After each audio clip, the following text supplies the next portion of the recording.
What is up, everybody? It's Dr. Vibe here, host and producer of the award-winning Dr. Vibe Show, the home of Epic Conversations. I'm the host of Epic Conversations. Also, 2020 Best Podcast News Award winner, 2018 Best Innovation Award winner given out by the Canadian Ethnic Media Association.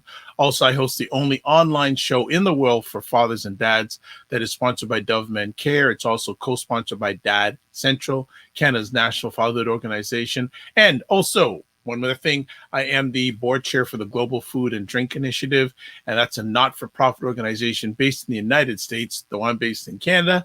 And what their focus, their mission is to showcase Blacks in the diaspora that are doing it and making it happen in food, wine, and travel. We're broadcasting live on April 17th, and it's becoming a good run here on the 9 p.m. Eastern Time and on Saturday nights with Aisha K. Staggers, Jill Jones, dropping knowledge bombs on Staggers State of Things, and they're smiling in the back room, so let's get their smiles live. And how come I can't do this? I'm not getting them up. Okay, well, I'm going to do this, and I'm going to do this. All right, that's it. I got them now. Hi. Hey, Hello. ladies, what's going on? How we doing? Good. Pretty good. How's the week? Ooh, it was a difficult one. Yeah. Yes. Yeah. You see these bags under my eyes? Yes. It was heavy. It was a heavy week. Well, I'd like to thank, we already got people watching live. Thank you so much for the people who support us continuously in the live stream. And we have it's never a light night. We always got things going on, and we got a number of conversation pieces. And if you're watching live, please feel free to add your comments in real time. And the ladies will give you their thoughts on them. So let's go right from first story up. The murder of Dante Wright. Anyone want to touch like what else is going to go on in Minnesota? Yeah, that was just Minnesota. I wrote a couple of stories this week about the Dante Wright shooting and following up on it and constantly updating because the news kept changing so fast. And I started looking into the history there in Minneapolis, and there have been a number of police shootings, not, going back to Philando Castile, and then you've got Jamar Clark and just a number of police shootings in the Minneapolis area. They've got a serious problem, but they've also got a police union there that says there's no systemic racism and there's no such thing as police profiling in that area. And then here you have this. It was just tragic. And I think that they had to act swiftly with taking this officer down, because after 26 years, there's no way that you can mistake your taser for your gun when you always put your gun on your dominant side. So if I'm left-handed, so I'm going to have my gun on my left-hand side. Your taser is going to be on your right. In order to get to your taser, which first of all doesn't even look like a gun, you have to reach across the body to get to it. And I think a lot of this too with this officer was bravado. She was training another officer, so in the midst of all this, she's showing off. And it seemed to me that there were already two other officers there. She actually didn't need to show up the way that she did. If those two men weren't capable of handling this one person, that she needed to show up with a gun, this makes no sense. And so there definitely was culpability on her part. And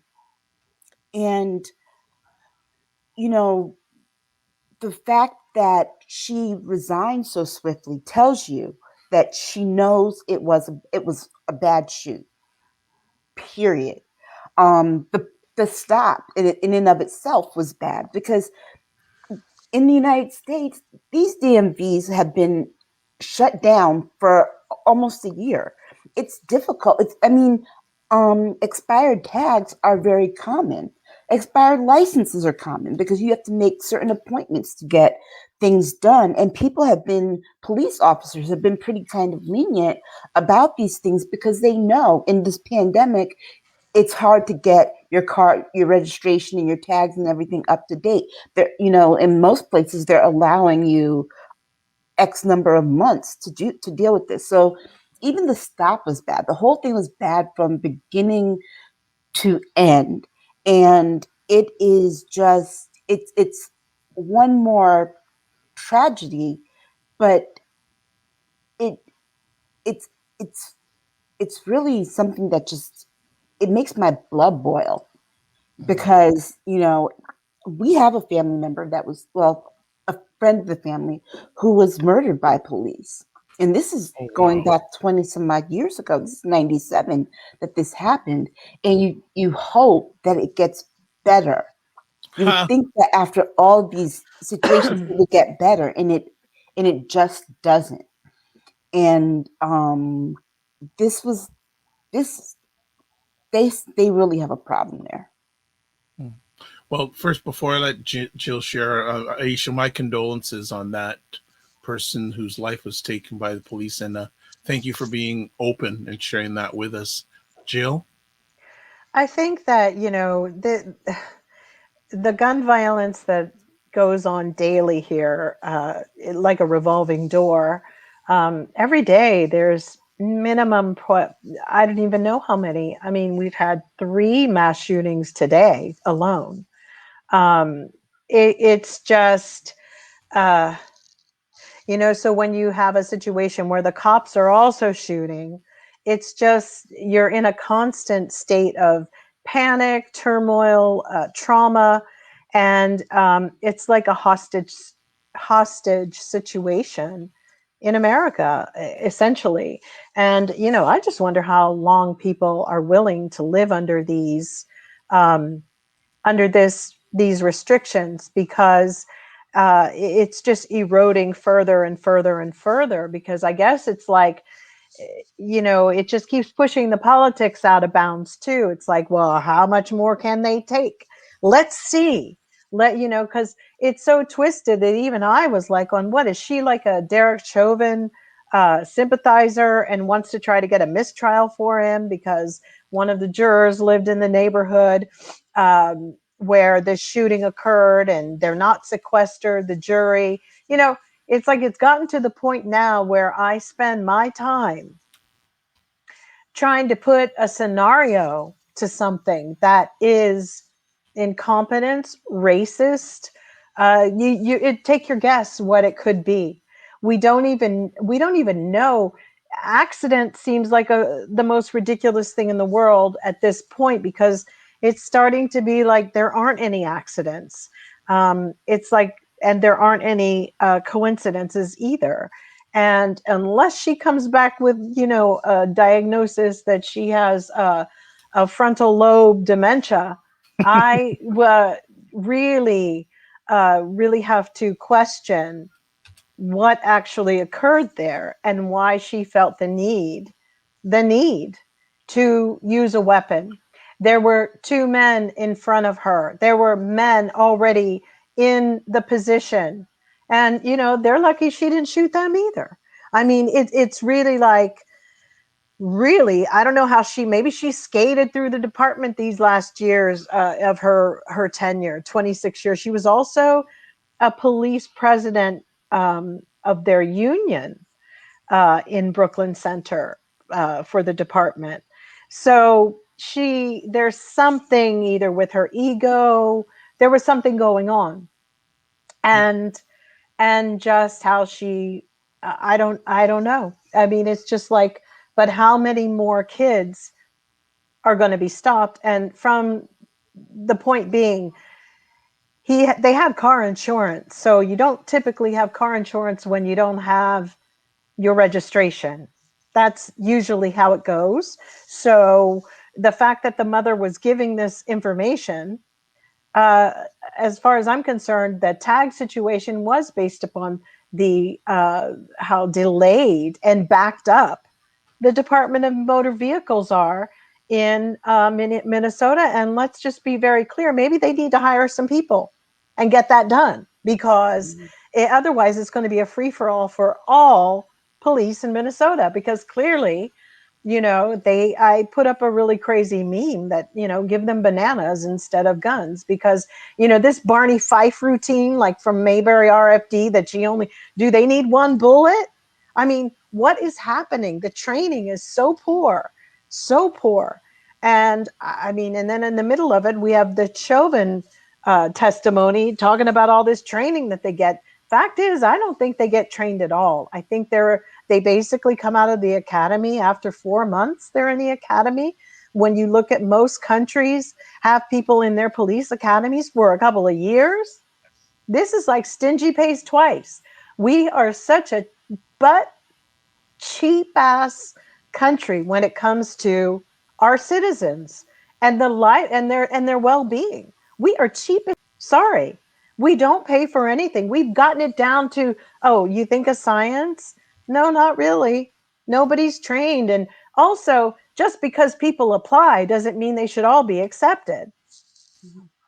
Okay, just want to catch up. The comments are flying in already. So let's, forgot to say hello to Chris Langford saying, good evening, Terrific Trio. Black Beauty says, amen. Williams Salace, haven't heard from you in a long time. Input from a former cop. Please put your comments in. We'd like to get that perspective. Chris says, per a post I dropped on my FB page about this tragic murder, Glocks do have safety mechanisms. That is something a veteran officer would definitely know. I agree. Yeah. Leon McKenzie, thank you for stopping by. You're saying always an engaging conversation. This is good. This is good. Yeah, go ahead. Well, one of the things too is that, and I thought about this after that Pat Robertson video where he was talking about, the difference between the Glock and the taser, is that that the white lady he's talking to then says, "Well, do you think it's a matter of training?" Well, here's the thing: you can't untrain racism. When that is combined with the lack of actual police training, you can give people all the training in the world, but if they still hold those racist beliefs, you're not going. No matter the amount of training that they have, that mindset is stuck, and they're going to act on that first. Well, she was also involved in the shooting with the family that their child had Asperger's, and they had called the police, and they killed the kid. She was involved in that as well. So she did not learn from her mistakes. And these police officers, I think that after shootings or things like this, I don't know how equipped mentally you would be having to do that day in, day out. Anyway, I think that unless you go through, and I'm not saying that all shootings are, because once you've killed somebody, they actually become humanized to you afterwards, right? You see them in the news, you see their lives, and then you find out, you killed a 20-year-old, or you killed a person who had a mental problem. How people decide to process that and go through that in their lives, I don't know many people who are built that way. I think that police should only be allowed they should be in therapy for the rest of their lives, because that's not normal. It's just not a normal way to be able to look at anybody, to be that fearful as a cop. And that's fear. Like, I always compare the samurais, and you guys know that. Samurais walked out every day with knowing they would die. They believed it. And there's books about when there's a difference of mindset. When you walk out expecting to die and then you go home, it's a blessing, right? But when you walk out like saying, I'm going to do everything to survive, that's a big difference. You approach things very differently. And you might end up shooting people out of the fear of dying. Cops should not have a fear of dying because they're in a job that is about they're always this far away from that happening. And I'm not saying they're superhuman, but it's a really crazy expectation to treat this like a regular 9-to-5 job. Because hell, we can't even do a 9-to-5 job without wondering if we're going to die at a freaking FedEx facility. It's Can't gotten even to go to that school. point, so welcome to the club. But the police are supposed to, handle this in such a plum. She needed to be thrown to the dirt years ago if she didn't know the difference between a taser and a gun. And she did know the difference. She does know the difference. And as it was right after she did it, there were protests. And I'll be damned if Chauvin's attorney didn't come in the next day and already had started musing about it being unfair and that one juror could be biased because he lived in Brooklyn Center area. Yeah. So I'm like, was there a Klan meeting like a couple days before and said, hey, you're the oldest one with tenure and Derek Chauvin, please let's get, because all of this stuff plays into an appeal, you see, for the bigger picture for the Chauvin case. Even if he gets convicted, as if he doesn't get convicted, if he does, he's got a backup for two things already I've seen that he can appeal on. And that's one of them. The other thing too about she's a Karen. She capped off the whole Karen aspect of all Karens. She was the Queen Karen. So that's why I don't buy her. I don't buy her story. I don't buy it because if she doesn't serve as much time as the Somalian policeman did for accidentally shooting the civilian who ran in the street, who had called them and he shot her. If she doesn't serve 25 years, then Minnesota needs to go and physically disengage itself from the rest of America. Well, here's the thing. We all saw the footage from her. It was from her body cam. Okay. So if we're looking down and we see a gun, how come when she's screaming taser, taser, taser, she's looking down, she's got to be looking. And how is she not realizing she's got a gun and she's screaming taser? How have I never heard them yelling taser, taser, taser before? That's what they're supposed to do.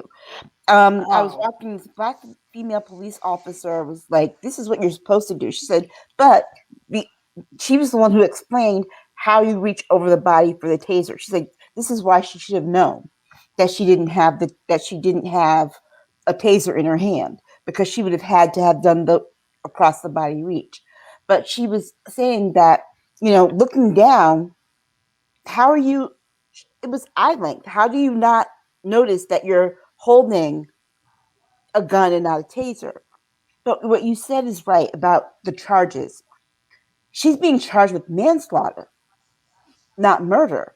So she is going to get less time than she ordinarily than the Muslim police officer who accidentally shot, get this, a white woman. So, you can't win. In America, you can't win. It's a doomed place. And every day I wake up and say, wow, the future is really grim for this country. You've got a great president who's trying to really reel it in.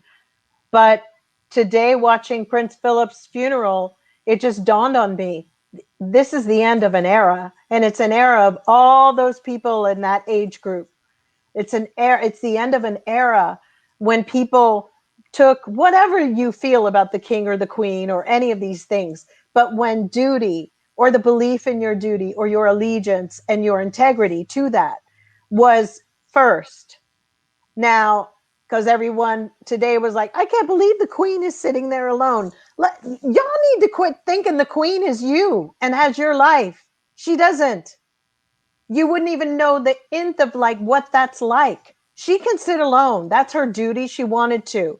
But our police officers don't even have it. We don't have that generation that knows what duty is, or the duty is to white supremacy. They brought that back. They brought that duty, that allegiance, that integrity to a community of hate that they feel a part of a familial bond.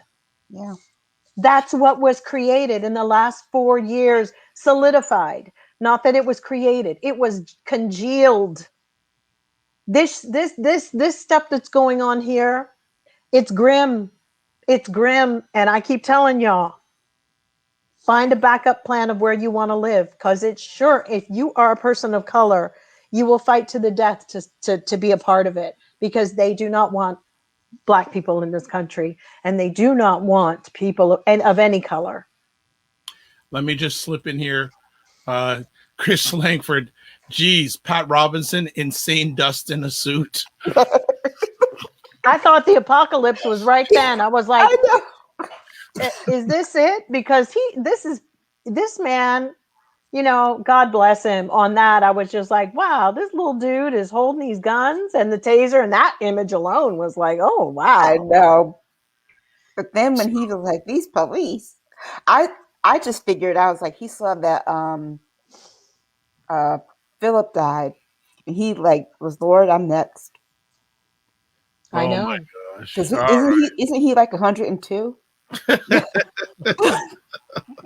Okay, let's move on. And could it get any crazier in Minnesota? We're now George Floyd trial week 3, and it looks like we're broadcasting this on the 17th. So I've been told, from what I've been reading, not been told, but what I've been reading, the trial is going to finish on the Monday.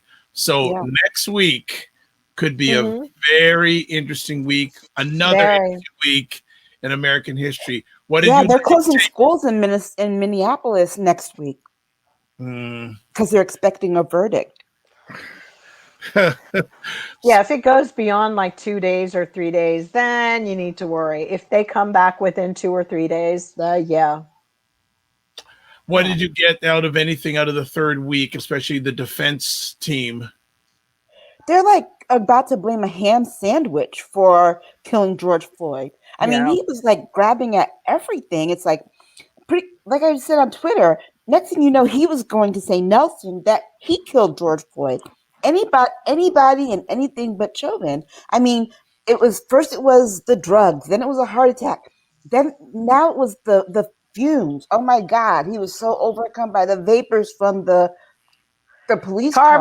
The carbon monoxide. Yeah. It's like, pick a struggle and stick with it, because your defense is all over the place. This is how you know you have a client that is guilty. I mean, the defense that they put on was so quick. It was like lightning quick. That tells me that you have no defense, really. And then I like the fact too that the prosecution caught their expert witness, in a lie. That was a good look. That was a very good look. Jill? Well, a few things that I picked up on. I mean, aside from, what Aisha said, the defense is playing a very interesting strategy, because it has nothing to do with, let me try to disprove what the prosecution has presented. I'll disprove it with hypotheticals, because Eric Nelson, the defendant's attorney, has been trying this case mainly on just hypotheticals. We've spoken about that before, the what ifs. And the scary thing, though, is all they need is one person who has a strong enough personality to hold up that court and hold it like into like a, where it's nobody can come to a vote. So the thing for me that was interesting, where it was kind of nail biting, was when we had the South African expert who came up, and he's the one who had the carbon monoxide theory. Now, this guy has been called on he's on everybody's radar. He always gets called as a witness. I think Greg Kirshner has used him before, and he used to be the Baltimore medical examiner. He's being sued actually for a very similar case at the moment, like the George Floyd case, because they're saying he colluded with the police to give them the medical examination that they wanted. So that's the alleged claim against him. So then he gets on stage, and to boot, he's South African. So he was South African, and all I started hearing was Peter Gabriel's Biko, Biko, Biko, Biko. So I was like, okay, my age, I don't know if everybody is doing what I'm doing, but I was like, oh, hang on a minute, wait a minute. You know, for the young folks, they may not know about Stephen Biko, but this South African, and so he was talking and doing his thing, and everybody started on Twitter a little bit like, I can't believe they just got a South African dude up here in the middle of this. Even South Africans were chiming in like, yeah, he should know. Look at, he lived here before even the Nelson Mandela situation happened. And then obviously the guy came here and went to school. But it really became an interesting showdown, so much so that I think when Jerry Blackwell went and cross-examined him somewhere, or they did a recross again, somebody must have told him to speak the Queen's English, because I swear for a second I was like, oh, wow, he's gone all BBC on us. Like, of course, correct. Yes, of course. A lot of people didn't pick up on those little nuances, I guess, or I just entertain myself with things. But I was like, this dude now isn't like speaking South African, because it is it's different than the Australian. It's a little, and it was, all I could hear was, Idomaya, Idomaya.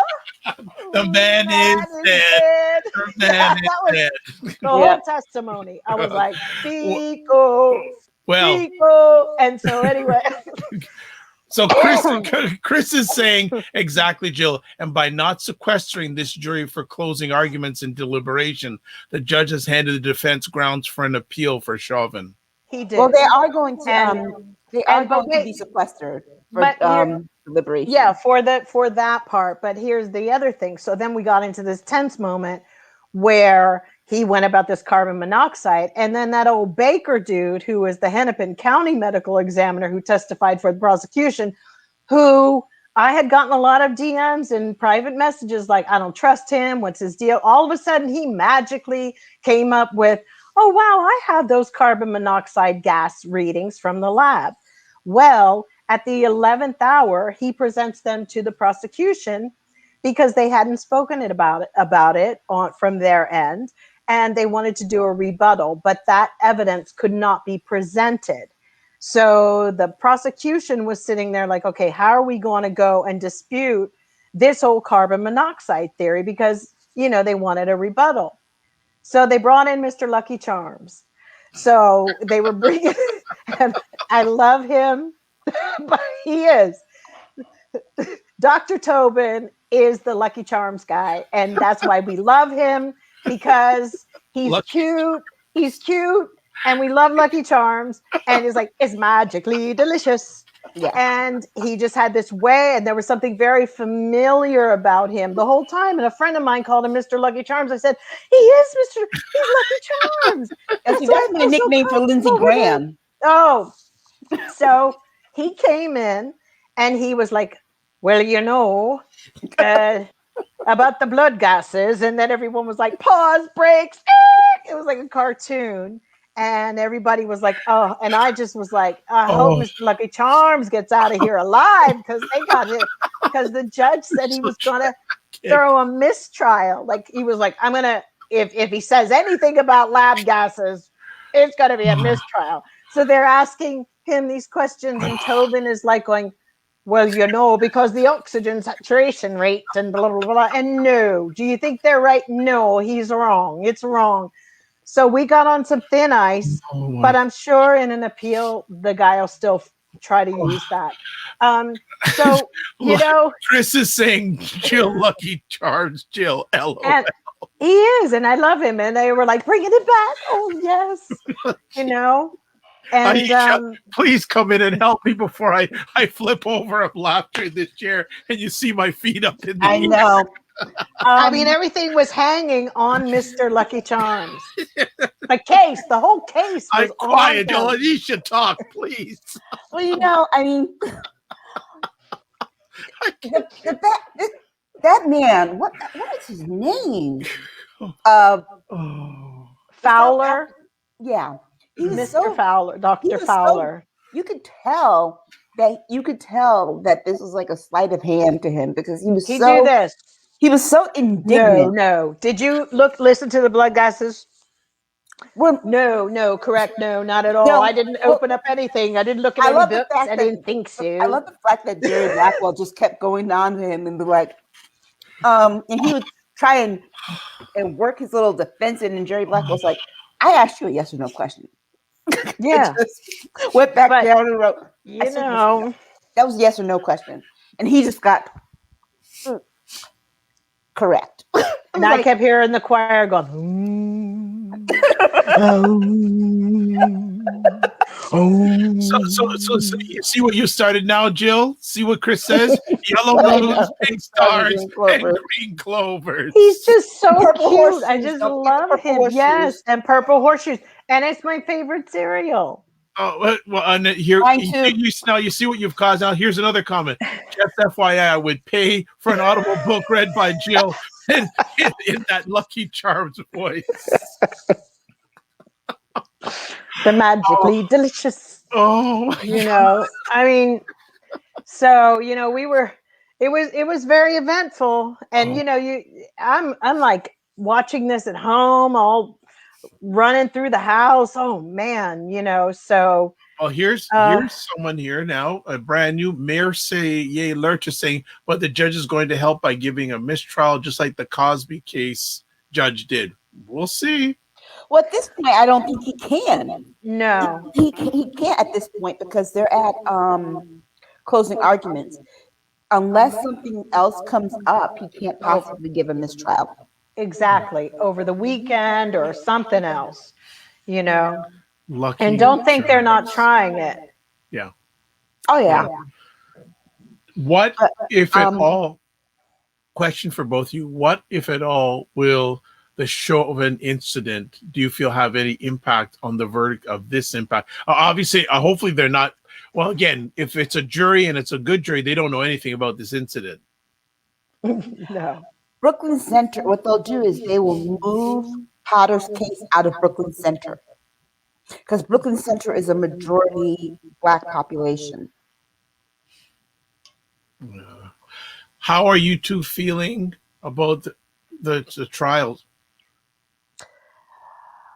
If the jury follows the evidence, the actual evidence that's been presented, I see a conviction, but I'm still concerned about that one juror that has the book deal.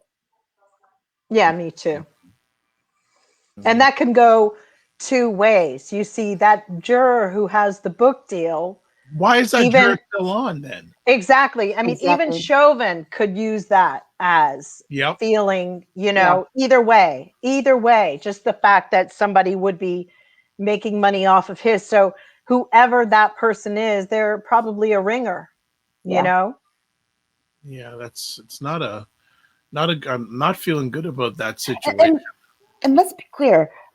The other thing that happened this week too is that Chauvin chose not to testify.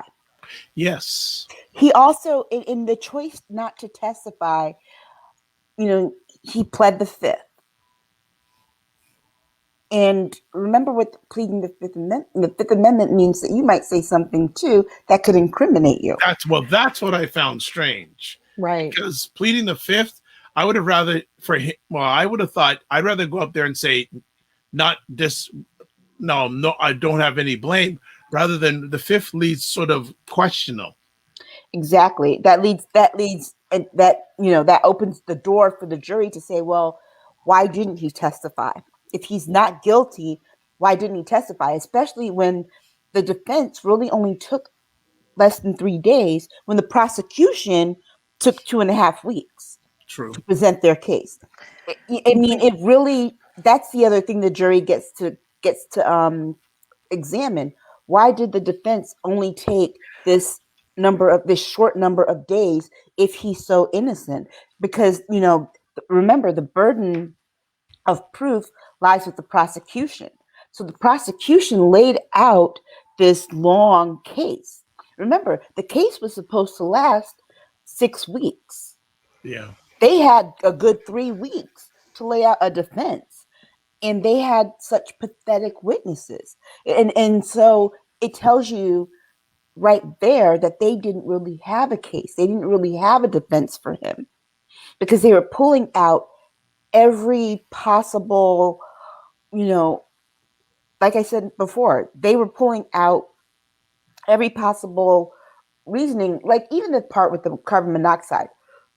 Could he have died from the carbon monoxide? Well, guess what? That still becomes Derek Chauvin's responsibility because he put him on the ground. He wouldn't have been near the fumes had he not been put on the ground in the position he was. So how is that defense? Because I already think he knows what he's going to appeal on, even if he gets convicted. And it was like pointless for them to move forward with the trial. I also found it really interesting because in 2014, there was a case in Brooklyn of an officer, a rookie actually, who just started working on the force. And he was going into one of the buildings in the public, not a great neighborhood, whatever. And his gun discharged in the stairwell, right? And it ricocheted. I remember that. And it hit a guy and his girlfriend who was walking down the stairs, and it killed the guy. So in that case, the guy, of course, claimed it was an accident. But he also testified. And when he testified, he was like, I'm really sorry. I didn't know, whatever. But he got convicted, but he never served time. That they saw it as time served for the amount of, by 2016. And then he was on probation. And of course, he wasn't allowed to be a police officer. But yeah, the fact that Derek Chauvin doesn't want to, but it really comes down to how the judge instructs the jury before they leave to deliberate. Those instructions that he gives are very key. They're very key to what their parameters are. And we need to pay attention what they are, because there's just some little openings that, that's the meat. Yeah. I mean, we've been dealing with the gristle a little bit, but the meat is really that part. It's really, we will see how he instructs them. So Chris is saying, right, Aisha, because there's no actual defense, cameras don't lie. Right. Yeah. It's true. So yeah. And that is the other part of it too, is that the defense, they obviously never, they didn't deal with the video at all. No, and he kept saying, look at this crowd, the crowd, the crowd. I was like, that crowd wasn't even as much as like the Stone City Band with Rick James on stage or George Clinton in Parliament. I've seen more of a crowd on stage just in the band alone. I was like, damn. Wu-Tang Clan has more members than there were. Exactly. I was like, yo, what's he talking about crowd? That ain't no crowd. That's a group. Exactly. Look, they can fit it, and I associate people by how many minivans they can get in. Yeah, they could fit in a big Ford Suburban. Yeah, you could put them in. I was like, that's not really a crowd. They had two revolutions in there. Yeah, exactly. There you go. Well, folks, the trial will be going into deliberation tentatively on Monday. So who knows, by next week when we're on, will there be a verdict? Whether there is or not, it's going to be an interesting story. Before we, I just wonder, okay, hold on. There's a comment here. Chris says, OMG, where's Bootsy Collins when you need him? Exactly. Shoot, baby, bubba, baby. There's a question I'm going to have, but I'm going to wait till the next story to ask the question. So the next conversation piece, and thanks again, everyone who's watching. Got a lot of people watching live, so thank you so much, and add your comments. Adam Toledo police shooting. This is an interesting story for a number of reasons. Who would want to start on this? Because there's a lot of interesting aspects of this shooting. Who wants to jump on this conversation piece first? I will.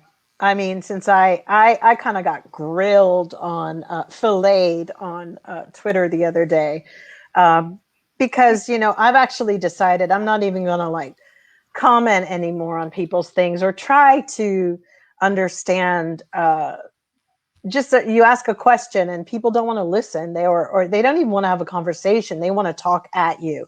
My question was, I wasn't sure of the case too much. I was like, why was he? What? It was 3 a.m. You know, you hear bits and pieces. It was like, well, whose parents let them go out at, you know, at 3 a.m? And I'm only, you know, I'm 58. Am I 58 this year? Yeah. So it's like, I'm from a different era, of course. You know, I lived in an era where your parents put tape at the top of the door to see if you go out at night. You know what I'm saying? Like if the tape's broken, they already know, and you didn't know that it was there. But you know, I'm from a different era. Like if you're out past curfew, you see your grandmother walking down the road, you know, and you're like either mortified or what the heck, you know? And you just don't want that. And I am from an era of like, you get your behind whooped. Okay. So maybe it was leading to make a comment to a bunch of millennials who are on Twitter and not my age group.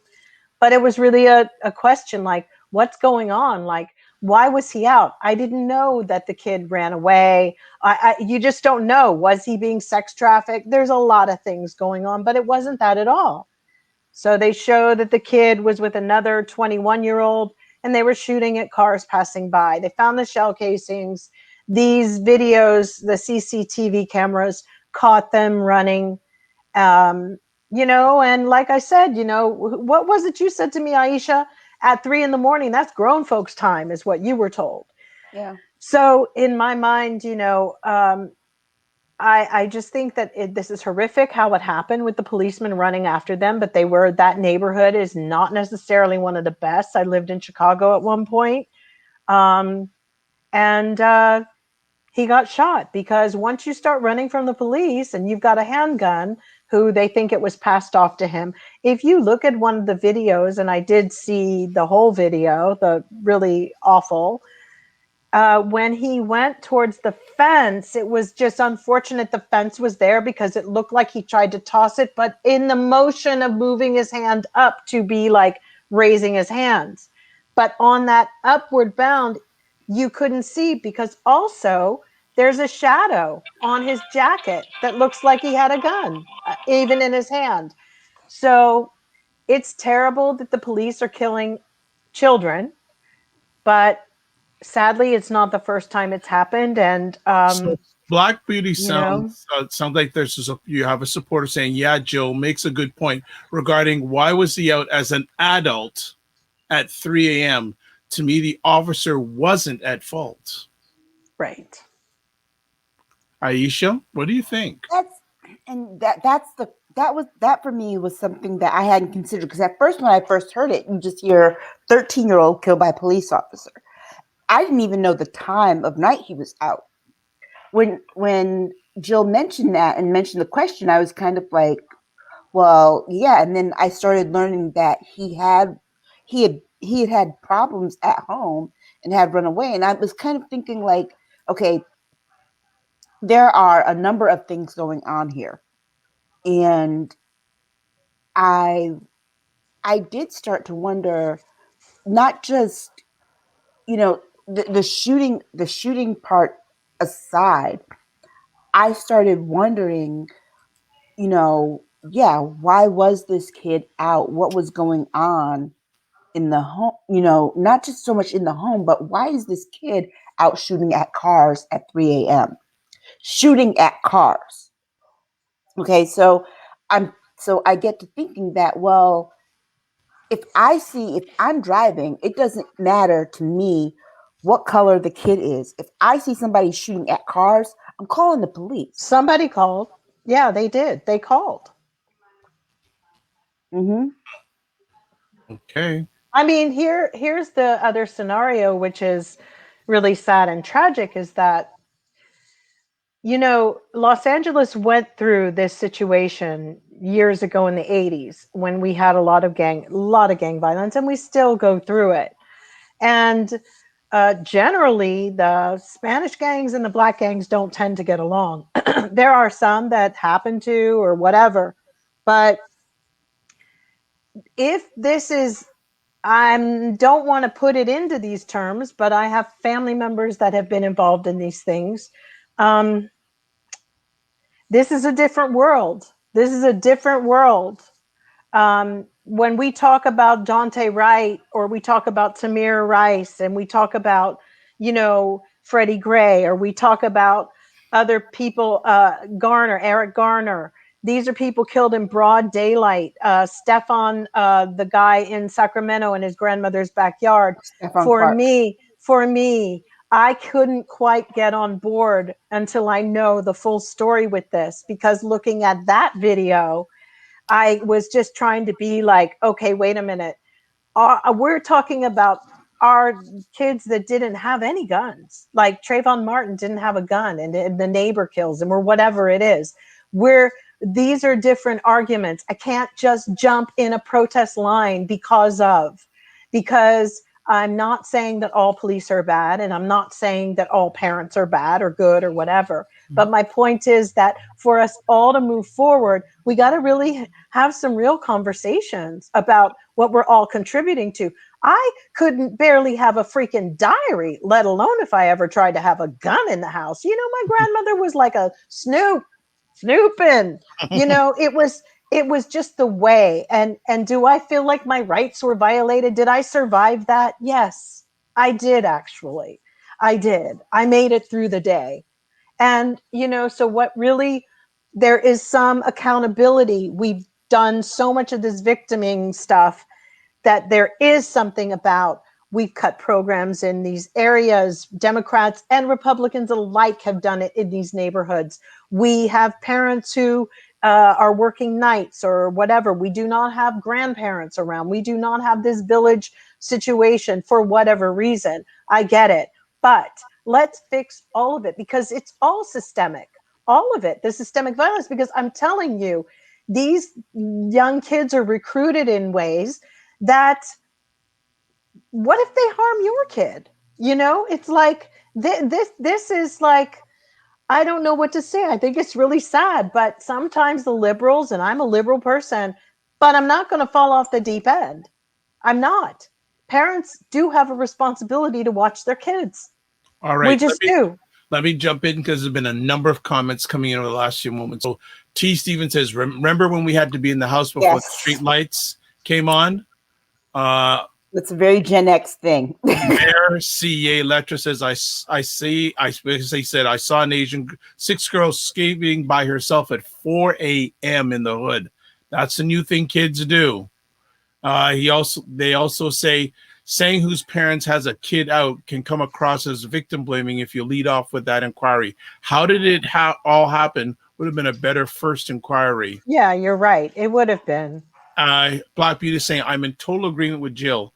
Teenagers and parents have to be accountable, saying in capital letters, accountable. And I'm not going to be out marching and protesting just because the kids get caught, etc., get shot. I mean, Dr. Vibe. Oh, sorry. Think about it. We get 2 gang members that are 13 and 14 that shoot, and this happens in New Haven quite often. And they don't do time. 13 and 14 that shoot each other. We're not out in the streets protesting their death. No. What we're out doing is protesting the fact that there's too much gang violence. Exactly. And don't forget that there were 2 mothers in Chicago that created a group to confront the violence in their neighborhoods against the gangs, and they got killed. They were murdered by the gangs. So if everybody approached this uproar with that much fervor, because there are like 3 or 6 kids right now who don't have moms, you know, I get a little bit like how it's all being politicized is a crazy thing for me. And it's hard for me to jump on the bandwagon when I do feel that we have made a lot of people victims in America. There is some accountability. This was a child. These are children. We are so concerned about people sex trafficking kids, but you're not concerned about a kid who's sitting up, walking along the street or skateboarding. That's not, they don't need to be with their parents then. Somebody needs to investigate. There's something really wrong. So who are we as a society? But there is accountability on both things. You know, I know the mother said she filed a missing persons report, and I'm so sorry. My heart breaks for her. But you know, we have to deal with politicians that cut programs in their schools. Their swimming pools aren't open. Their events, they don't have things to do after school.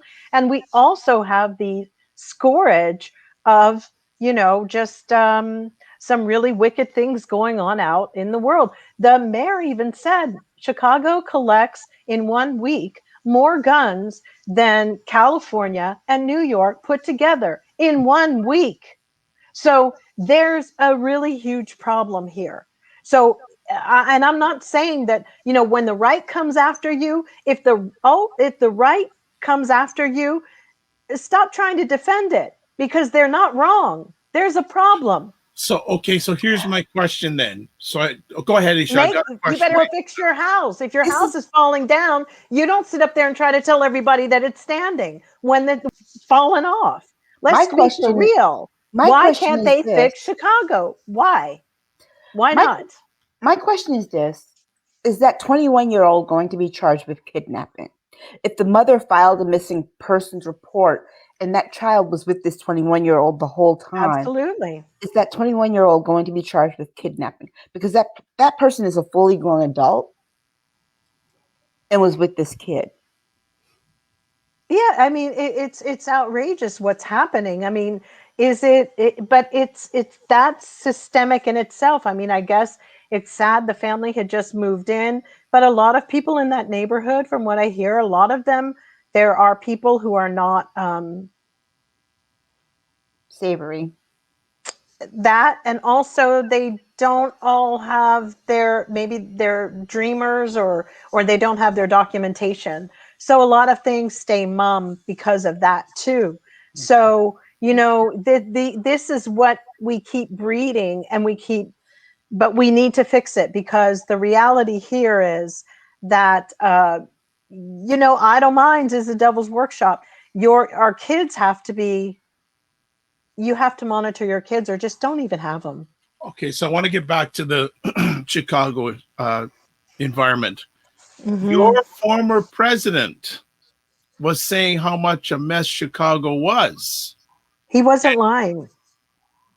But he got a lot of pushback from people. But he wasn't lying. He wasn't lying. But he was deflecting. There's a difference, okay? He wasn't saying it because out of care and concern for Chicago itself and for the people that live there, or to even improve it. Because if he was saying it out of care and concern, it would have been like, Chicago's a problem. What can we do as a country to help Chicago? What can we put there? When he said that, he was deflecting against his own stuff. That was I don't know. I actually have to say, at the time that he made those comments, he was deflecting about something that was coming at him. I remember that conversation, that interview when he said that. It was a question that was coming at him about, gosh, what was it? I can't remember. Okay, well, it was a question that was coming at him. Here's my. Lecture saying, Aisha, you don't know that. He's saying. Don't know what? About the deflection piece, I guess. Well, yeah, I remember that interview. So yeah, I mean, in my opinion, I'm not a Trump supporter and I'm not a conservative, but I don't think he was wrong. And here's what I'm also going to tell you just about human nature. You keep, you know, pushing and pushing people. People soon stop caring about you. And they just do. And nobody cares about Chicago and that area. They really don't. And the liberals just decided to pay attention. It's been like that forever, since Cabrini Green. I lived there when Cabrini Green was up. So, not that I lived near, but I'm telling you, like, let's get off of our high horses too, because the Democrats have done nothing either. The town has always been corrupt, has been corrupt since freaking Al Capone days. It's something about Richard the karma. Daley.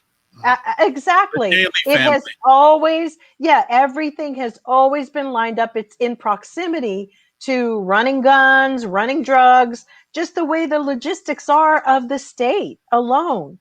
But the reality is, people are tired of it. And, my whole thing is we are looking for gun reform from the going forward in our movement with the whole Black Lives Matter. And then I wake up the other day and Patrice Cullors has bought 5 houses. So we're not even going to talk about that. But my whole point is, talk about the scales coming off of my eyes and just being done with them all. Because you can give platitudes and lip service, but fix it, do something. It's like showing up on a construction job and you sit there and bite your nails all day. This is work. And everybody wants to talk about Chicago. Dig into Chicago. Chicago has destroyed many a people. It is just that corrupt. It is that place for many reasons now. So I don't think that Trump was wrong. And I don't like Trump. But I will say, I've had that resignation too. Like, yeah, let's find a good politician in Chicago that doesn't get killed or doesn't get removed or doesn't what. We have a mayor in Chicago who's decided to say she's not liberal, she's not a Democrat, stop the labels, just get stuff done. Get it done. And the police, on this shooting, I don't know if necessarily, this is the battle that I want to get into with gang turf stuff, because I don't see it as the equivalent for what we've all been going through. It's not like you're stopped on the street in your car and you're just trying to go to work and you're a Black person. That's not what this was. Yeah. Let me. One thing. Go ahead. The deflection. Trump was being asked about his businesses and his investments in Chicago being investigated. And then he said that politicians have run Chicago into the ground and started talking about the gun violence and stuff there. That was the deflection that I had to remember it. But that was it. Yeah. So he didn't care. But what Jill said is right. The leadership in Chicago, whether it be Republican or Democrat, has been terrible, dreadful since the 1920s. Mm-hmm. And it just, that's on record. That the gun culture, it didn't, it didn't start with Black people. It started with the Italians that were there. All right. And it just carried on. Absolutely. Black you saying what people be raising this much had the officer been killed or had that kid shot somebody else, since he was shooting people randomly in the street. Capital letters Black Beauty says you're frankly sick to death of taking up to 4 shooters. And taking up for shooters, because the police saw this as an active shooter situation, and rightly so. It's no different than going to the Walmart and they go, who's shooting?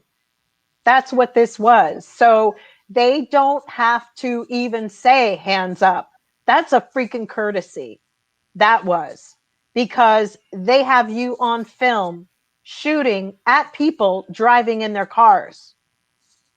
And honestly.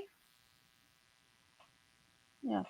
And that's the difference between, I think, this shooting and a lot of the other shootings. What gets in people's heads, I think, because it has been a difficult week, is the age of this child. I think but so. The other part of it is that in the other cases, all of those people were unarmed. At first, remember, they tried to say that Dante Wright had a gun. And Right. they checked He the had car, nothing. and there was like Nothing. there was nothing. No. But this particular instance, there was one.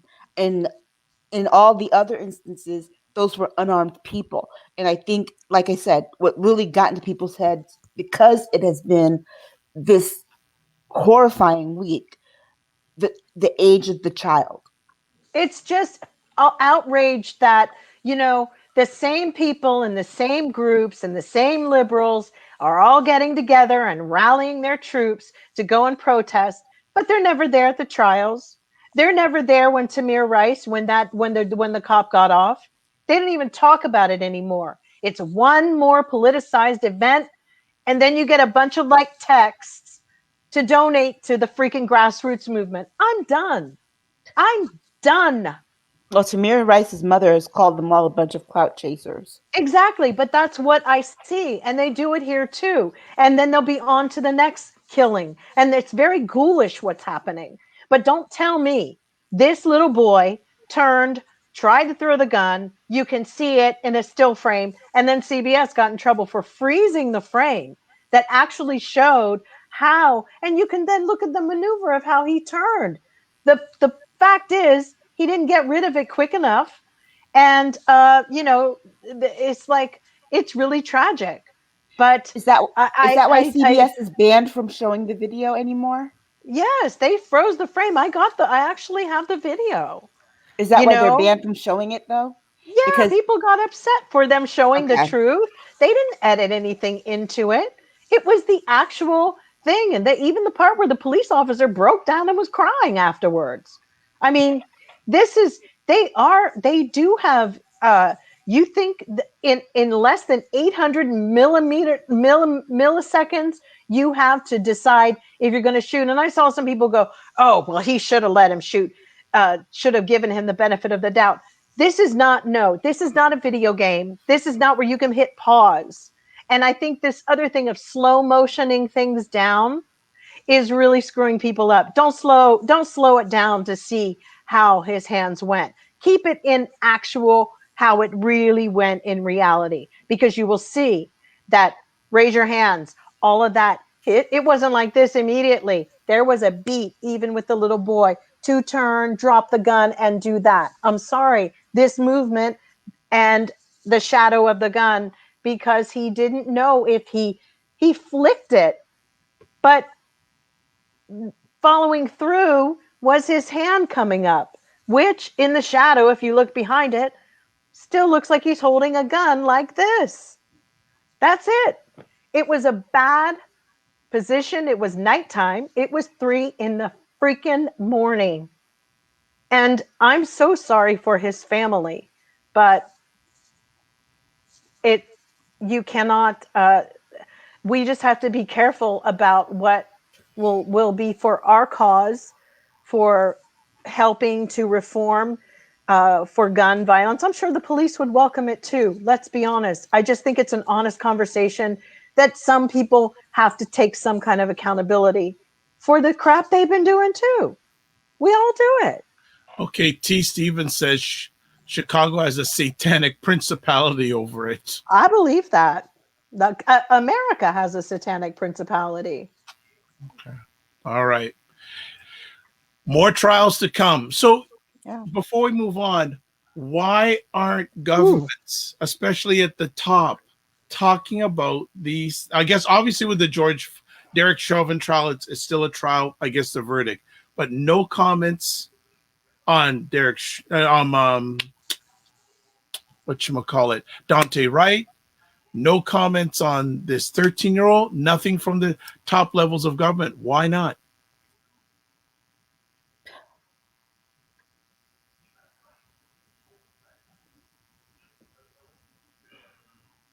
They don't care anymore. This is not where they're headed. This is this. Y'all don't know when somebody decides to just like check out. Ain't nobody like checking for us. Nope. Okay. And they know this. They've got to now call the National Guard, whatever. It's not working. And then your leadership, our own leadership for BLM is just house shopping. I mean, I told you things about this a few weeks ago, did I not? yeah, you did. I sent you some in our back channels. I showed how like they've raised, well, and again, Black Lives Matter has raised, they say only 90. They do, but she doesn't have a monopoly on that term. But certainly they weren't mattering when she was buying for her family, because she says that that's how she shows her, everybody in Black culture takes care of their family. But Black Lives Matter got $92 million in donations. So where the hell is the money and where did it go? There we go. Well, we'll have that as a separate. Well, we're going to bring that up maybe next week, because I think we need to dive deeper into that conversation piece. We will. They're about to make me not a liberal anymore. I don't know what's happening to me. I'm actually done with all of them. Left, right, center. True independent Black beauty turns into a race thing of, oh, you're picking on me because I'm brown or Black, instead of taking accountability. Absolutely. There's a part of that we have to do that. There are just some things like, no, your work ethic sucks, and I'll tell you something, and I want to say this clearly. A lot of times online, people think that I'm white, and it's very interesting. So I have white people coming for me, talking, racist, and then I drop, oh, well, I'm Black. But Black people are very interesting. They troll too, and Black people can be racist too, because they like to shut you up. They like to say you're white and you're a Karen and you're a this. And you know what's so interesting about that? You keep telling somebody who basically may legitimately not have a racist bone in their body, but they have an issue with you, not your color, but you. You keep playing that card, people check out and say, screw you then. But I have been so surprised lately with the amount of Black people, and they're victimizing and calling me white and that I don't know what I'm a racist. And it's been going both ways now. I was like, wow, this country is really doomed. It's so doomed because we judge people on the way they look. We judge them and we don't even know them. So I sort of am skating in between both worlds, and both sides stink. Okay. All right. The other comment, Real Django, these are some rough times we live in, and we're only fallible human beings, and we make mistakes. Governments make mistakes. And in addition, the mistakes people aren't as smart as they should be. Correct. He's 100 on that. Jill, the one person that got me was the white Latina tell you that you weren't Black. Called me Chicana, but it's happening. Yeah, it's happening a lot. And it's happening a lot. You're not responding to me. I'm going, what? I know. Okay, good. Go on. But here's the thing. I shouldn't have to qualify or quantify who I am to either race.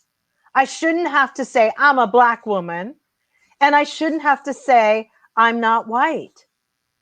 It's crazy that I have to, because, and if you just sit and think of that over the weekend, there's something wrong with that, because I'm telling you, not everybody, we have been vilifying, a lot of people, if they're white and they talk about something, and the immediate shutdown is they're a racist.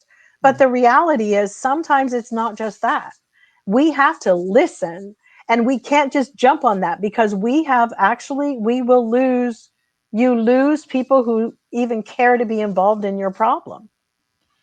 Black beauty is saying. And now some of them are overcompensating to the point of like, oh my God, now we're going to all, that's how you end up with the crazy white kids who go out and decide to fight for BLM and tear up the whole buildings, because they've been so, I don't know what's happening, but we have a problem with labels, identity issues in this country, and it's really showing now on all sides. I got the Chicanos, yeah, right, the Spanish, the Asians. I haven't been called Asian yet, but it's unbelievable. The fact that we have to go, I'm this, I'm that. But like I said, I think both sides now are just BS, because so what I'm getting. Just have a picture of homeboy Butterfield from the But I Congress don't at need the to ready. either. No, I'm just I joking. know. Just be like, We look, need to have people just really listen to each other. yeah. We really do. Let me jump in for a second here and catch up because the comments are flying in. Jill always does this. Judge them, and we don't even know them, Jill. You're right. And Black people, when we point out wrong and right and taking accountability, when we get called an Uncle Tom or an Aunt Jane. It's true. Chris is saying to something perfectly said, Django. Real Django. Mia Baco is one of my favorites. Yeah. Well, here's an interesting comment. Oh, and Dakita says, "Can you sing the beginning of Mia Baca?" People want you singing, Jill. Oh my gosh. I have only. That's it. Okay. Had one lover. Okay. And Mercy says, "I suggest Mrs. Jones reads how Broken Windows was originally created." What does that mean? I have no. Yes, we know. It was from the other side playing like double. I know what you're saying. But now that the cyber optic, like the optics on that, right? I get it.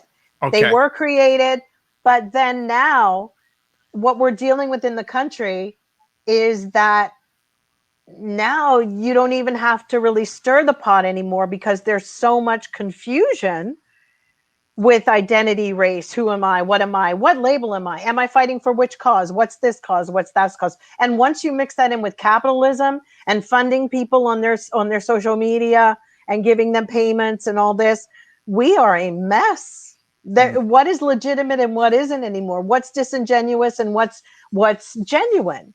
Is this a full on group going to support a cause? Or are they going to get paid on the back end? It's a mess. It's an absolute mess because we cannot identify each other. We got to move on here. Let me get us some comments. Me say yay. Letra says, Mrs. Jones, I wish I was not this dark and I could feel free to feel as you do on these topics. Real Dango goes, Mia Baca is one of my favorites, Jill. And he also goes, oh my goodness. So this has been quite the conversation. And it's just their shade to me. That's shade again. To you would like to feel free as I feel. And that's that slave henhouse pecking order that they got us under. That you wish you could feel free as I do. It's very interesting. My family is your color, so No, wait, we'll move on. Let's get on to another conversation topic. Another fun one. South Carolina incident with Fort Jackson soldier. Aisha, please give Jill a little break. And I already see you shaking your head. Go for it. I'm shaking my head because, first of all, my father lived in that subdivision up until 2 years ago. I lived in the subdivision right next to it. If I could explain to you, like, literally how next door they are. I was talking to Amaya the other day, and I'm like, I don't remember us having any white neighbors like that. And, you have a lot of middle-class Black families that live in, especially in the Summit. So the fact that this dude was out there barefoot, looking like the trash that he is, telling this guy that, this isn't your neighborhood. I'm like, the nerve. Have you looked around at your neighbors? Because I'm like, usually there's a lot of people from Fort Jackson military that live in that area. I got rear-ended by a soldier before, but that soldier was Black. Most of the soldiers that I've seen and known in that area were Black people. It's really a mixed race area, but in that particular subdivision, Black people are like, oh, we love the summit, this for Black people. It's like, you've come up. The fact I just, when I saw that, and I was like, okay, it's South Carolina, and then they said the summit. I'm like, the summit? This happened in the summit. I'm like, this makes no sense to me whatsoever. given the just given the neighborhood, and you know what, he got what he deserved. They showed up and showed out, and what was funny to me was that people assumed that because of how he behaved, it was a white neighborhood, and they're like, where were the neighbors? What were the neighbors were out there protesting. People came as far from Charleston and Greenville, South Carolina, and Charleston's like 3 hours away, but people showed up, and I just he got what he deserved. Jill, anything you want to add? No, I really, this was very weird to me. It was typical, but I don't know what was the kid, I think, He lived in the neighborhood. He was out for a walk at like 7 o'clock in the morning. yeah, I mean, I don't know much about the story. Better than 3 o'clock in the morning. Exactly. I don't know much about the story. I think the way he handled it was crazy and, ridiculous for an adult to be wired that tight, but it's just a shame how people just want to keep screwing up their own lives. And I don't know why. Him. That's the other part too, is that he assaulted him. Yeah, I don't understand. Let's be honest. He also woke up at 7 a.m. like that other dude. And he was like drunk. Who wakes up like that? These are really troubled times and troubled people. I mean, that guy, my goodness, to me, I'm usually very happy in the early morning hours. I'm not like that. I don't know what the heck was going on. And then the wife, people have their own weird dynamics. They were like, what is that movie? That other Tennessee Williams, Who's Afraid of Virginia Woolf type of vibe. They both like egged each other on. It was kind of like people who have very crazy problems. The world just is entertained. They tune on and watch America every day. It is like the Truman Show. Yeah, a neighbor caught the video, and I was like, who goes out? And I mean, like I said, this is a subdivision. Yeah. These people are like professional Black people. Who the heck goes out in bare feet in the middle of the street? Them and their wife. I don't know what she was trying to pull, but but from what you said, he was drunk. She probably was too, and they'd probably been up all night brawling. And this is where it ends. Yeah, and now the military is going to deal with him too. He's been charged with assault and battery in Colombia by the Don't you want to move here, Dr. Vibe? No. Even on your COVID lockdown? Yeah, I will take it. Thank you very much. Real Django says, my neighborhood, the brother should have told the dude, quote, I'm an American. In America, this is my neighborhood. Unquote. Absolutely.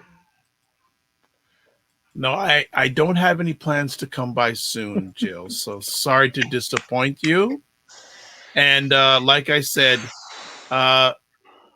I'll leave it for that. I'll leave it. And the actions speak louder than any words I got to say. So let's move on to our second last conversation piece. Biden administration releasing information about Russia 45 connection. You mean there was a connection between Russia and 45? Wow. Who knew? Come on. There was? Come on, Aisha, tell us, because I never, this is the first I've heard of this. Yeah, they released this paperwork and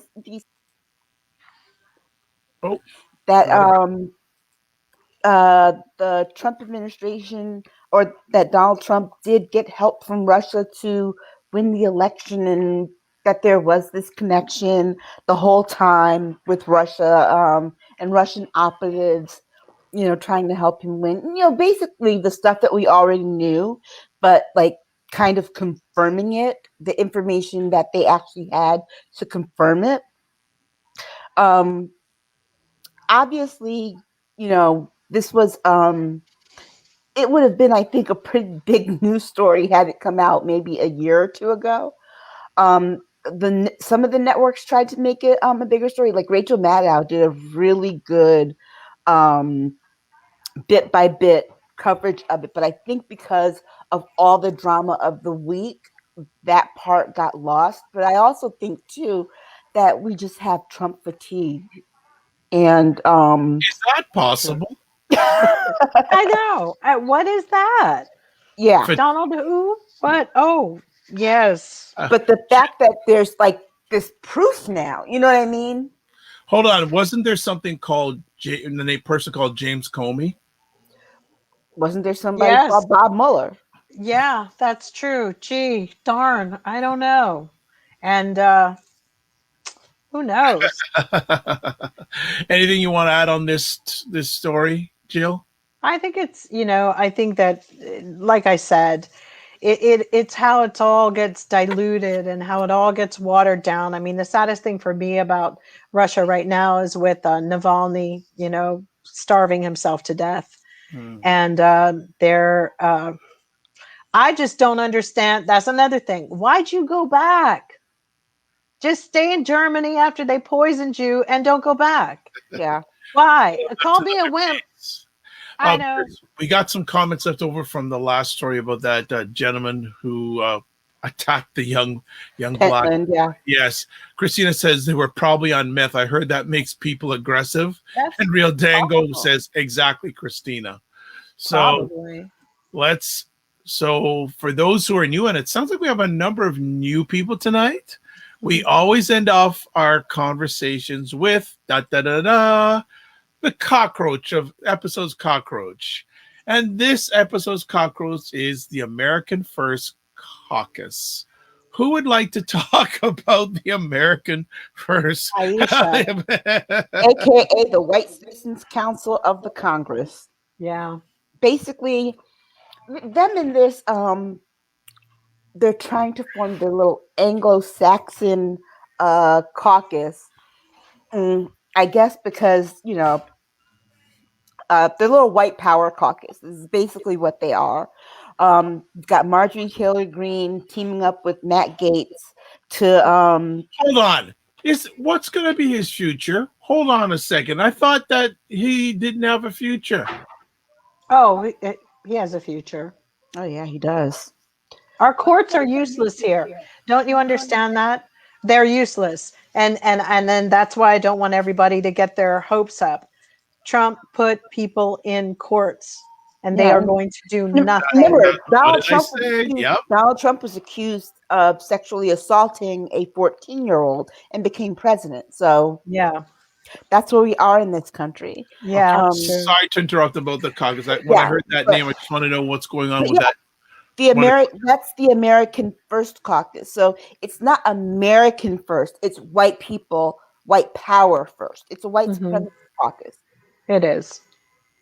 And so they're the cockroach. Basically, it's the Tea Party caucus on meth. They want to get rid of the civil rights that happened. They speak about things like immigrants that came here before 62 were actually better citizens, the European ones, because they earned more money, blah, blah, blah. They want to get rid of the civil rights legislation. These people are quietly plotting away and doing what they want to do. I don't even, if the media doesn't get their act together and stop jumping around all over the place with just utter nonsense, they are quietly and slowly. It's like I always speak, there's a tarot card where somebody's looking at their coins and always counting. That's the Republican Party. They're like, do what you want. They are always planting seeds and they are always thinking surrounded by pentacles because money, money, money. So they need to, the media is the distraction. And, at this point, some of the stories are all, anybody can be bought and anybody can be paid with what the Republicans want you to believe and what they want you to say here.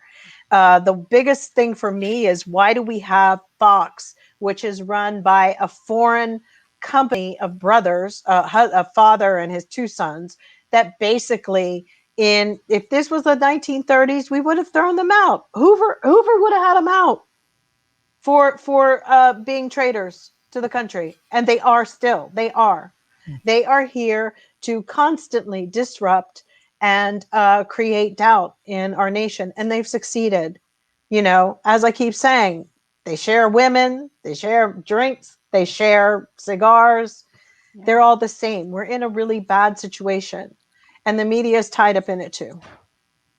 Okay. Well, final comments by some of the viewers tonight.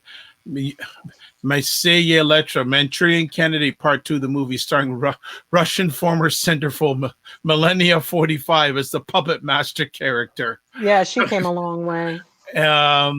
Chris is saying the AFC all need to wash their mouths with Black Flag. Absolutely. Yes. Real Dango says, La Cucaracha, it's tiring. This country, as Jill says, quote, needs an enema, unquote. Yeah. Yep.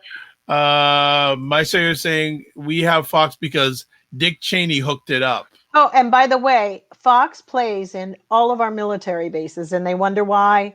I mean, really, that's another thing. People, if you're paying attention or whoever is watching, you've got to these are brainwashing.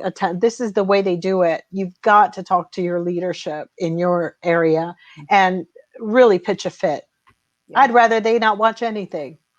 And that was something else that came out this week too, was that the military, they were talking about how much of the military is filled with white supremacists. Yeah. That's no surprise. That's no surprise. No, but get a backup plan, folks. Jen Myers saying, Aisha and Jill, you are 100 on all topics as always. Great discussions. Thank you, Jen. Thank you. I appreciate that. That's Dr. Vibe, we're going to have to, that's so sweet. I think we're going to just have to do a suitcase edition where we're all going to have to talk about where we're all planning to leave and move to. I ain't going anywhere. Sorry. I know you're not. I'm good. I'm good. I'm not vaccinated. You all just better build a big, tall wall, as Prince had a song about. Yeah. well, you know what? Canada's plan is not to let any of us in. Exactly. I think the people who want to come here are the people that we let in. The ones who don't want to come here aren't coming here anyways. Exactly. Yeah. Simple as that. They're not coming here anyways. But folks, we have done another epic conversation. Jill and Aisha, you did amazing. Thanks. Thank you. Great chatting with you guys. Always a pleasure. And the number of people we have watching live, I think, is the most ever tonight. So thank you so much. It is much appreciated. So there's another comment that just popped in. Oh, Chris is saying thank you for great convo. Have a great week. Bless you all. You too, Chris. Hi, Chris. And he goes, purple horseshoes for everybody. Yes. I love it. Love it, love it, love it.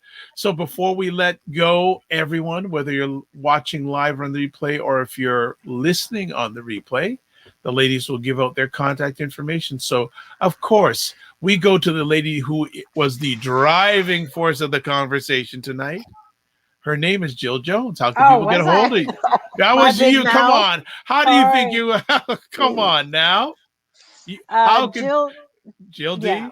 Jill D Jones at Twitter. Yeah, tonight I was a little heated up. A little. Okay. All right. This is what happens when I lay in my bed and just think. I'm like, yeah. That's wonderful. And Aisha Kate Staggers, how we get a hold of you? At Aisha Staggers on Twitter. Wonderful, wonderful. And I am Dr. Vibe, host and producer of this wonderful conversation called Stagger State of Things. I'm also host and producer of the award-winning Dr. Vibe Show, the home of epic conversations. I'm the host of Epic Conversations 2020, winner of the Best Podcast News Award given out by the Canadian Ethnic Media Association. And they were also kind enough to give me another award 2018 for Innovation Award. I appreciate that. Also, I host the only online conversation in the world for dads and fathers is sponsored by Dove Men Care. It's also co-sponsored by DAD, Central Canada's National Fatherhood Organization. And also, I'm the board chair for the Global Food and Drink Initiative. It is a multimedia not-for-profit whose mission is to showcase Blacks in the diaspora that are doing their thing in food, wine, and travel.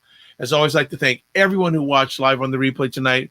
We've got Dakita Quita, Real Dango, Chris T. Stevens, Jen Myers, Merceya Letra. Hope I got, and if I got it wrong, it's my head, not my heart. Of course, Black Beauty, Real Django. Thank you always so much. And Daniel Sereda. Thank you, Daniel Serda. Sorry, let me correct that. As always, I'd like to thank everyone who watched live on the replay. It's appreciated and not taken for granted. Always end off with this. Live your life as a dream. If you can dream it, you can make it. Sometimes you have to get small to get stronger. Block assumptions, then aim bigger, aim better, aim higher, aim wider. We will see you next Saturday, the 24th, 9 p.m., because that's where you like us, and that's where we're at. God bless. Peace to all. Keep the faith and walk good. And love, faith, and respect, and also give yourself some grace. Goodbye, everybody.